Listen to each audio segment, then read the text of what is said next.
Juan Kapitulo 6, versikulo 35. Si Jesus miingon kanila, "Ako mao ang pan nga naghatag sa kinabuhi. Ang muari kanako dili nagayod gutomon, ug ang mutuo kanako dili nagayod uhawon." Ang mga puno Pan sa kinabuhi.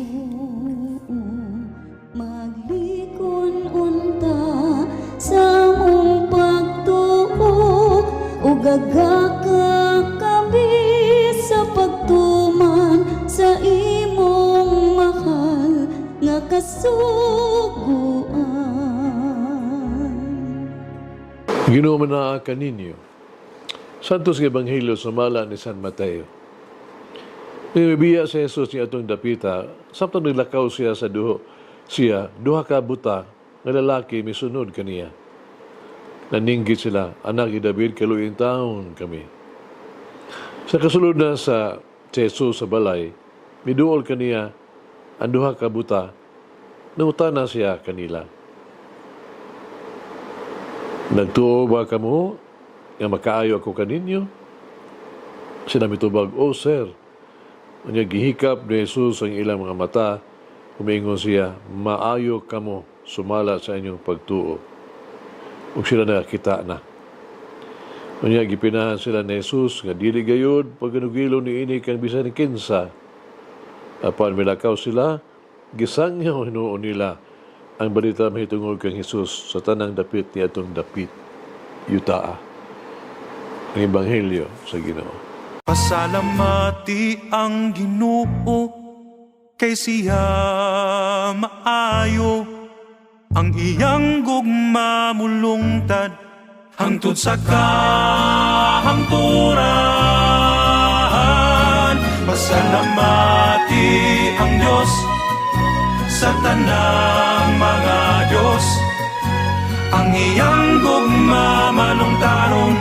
Pasalamati ang Ginoo sa mga Ginoo, ang iyang gugma balungtaron. You see what I see? Nakita ba nimo ang ako ang nakita? Sumala sa usa ka sikat nga kanta. Kana ang gipangutana sa hangin ngadto sa kagamay nga karnero, sa gabi nga natawo sa Jesus. Ang hangin nga kita ug bituon nga nagsayaw-sayaw sa kalangitan. Sa gabion, nagsaulog sa milagro sa Bethlehem.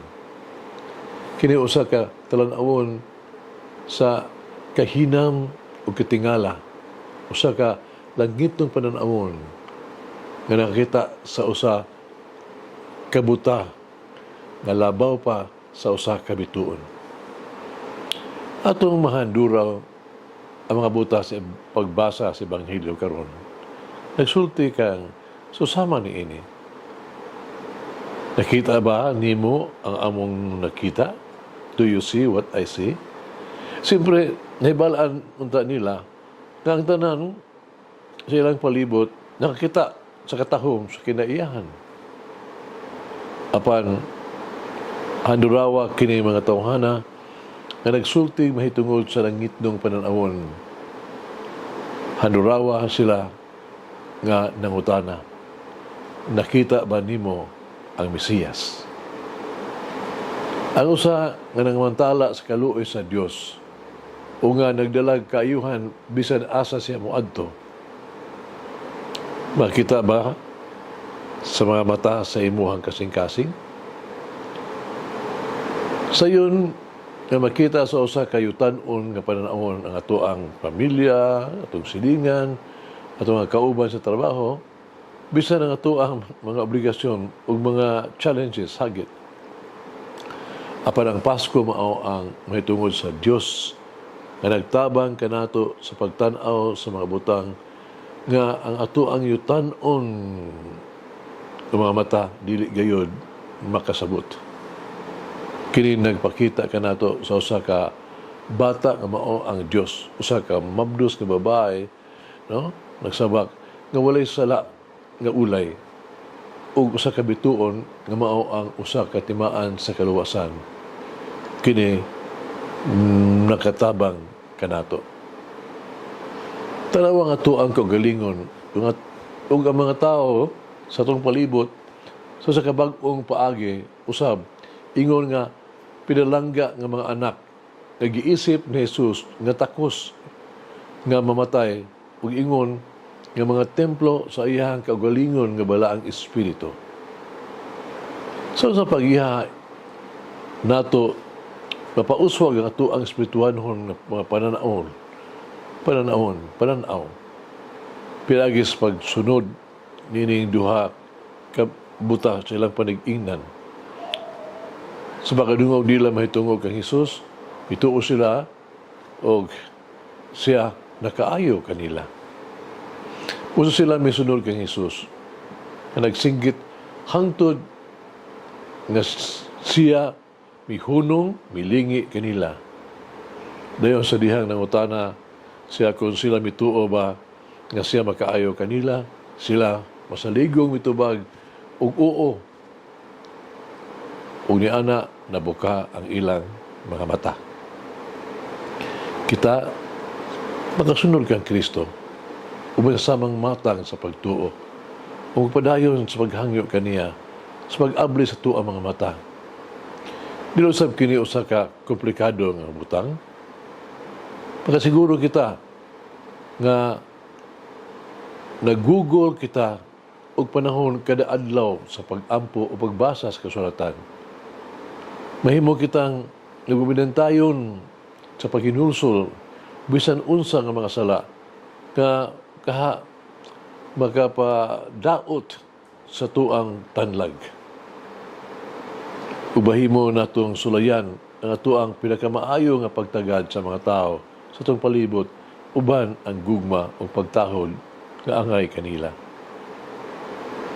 Kining yano na formal magbukas sa tuang mga mata o kini makapalihok nato sa papangutana sa uban. Nakita ba nimo ang nakita ang akong nakita? Gampo kita, Diyos nga amahan, magagagahom, aron kami mahigugma kanimo o mag-alagad kanimo sa imong gingharian. Tanawa kami diha sa gugma, puna kami sa Espiritu ni Kristo, panalipdi kami nining simanaha, ug bantayi kami sa pag-ampo samtang maghulat kami sa pag-abot sa among Ginoo.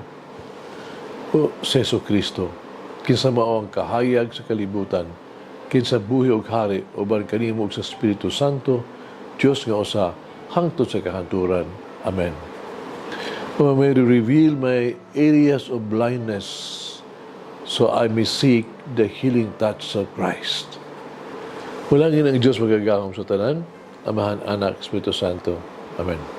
May the Lord of the divine mercy bless us all, heal us from all diseases and suffering. Ayun unta niya kita, tanang mga sakit na to sa lawas, o sa kalag, body and soul. In the name of the Father, the Son, and of the Holy Spirit. Jesus, I trust in you. Amen. Whoever eats the bread of life will never hunger, says the Lord.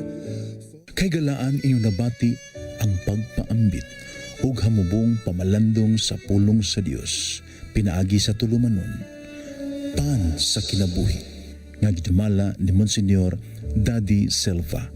Hangtod na usab sa sunod higayon, daghang salamat.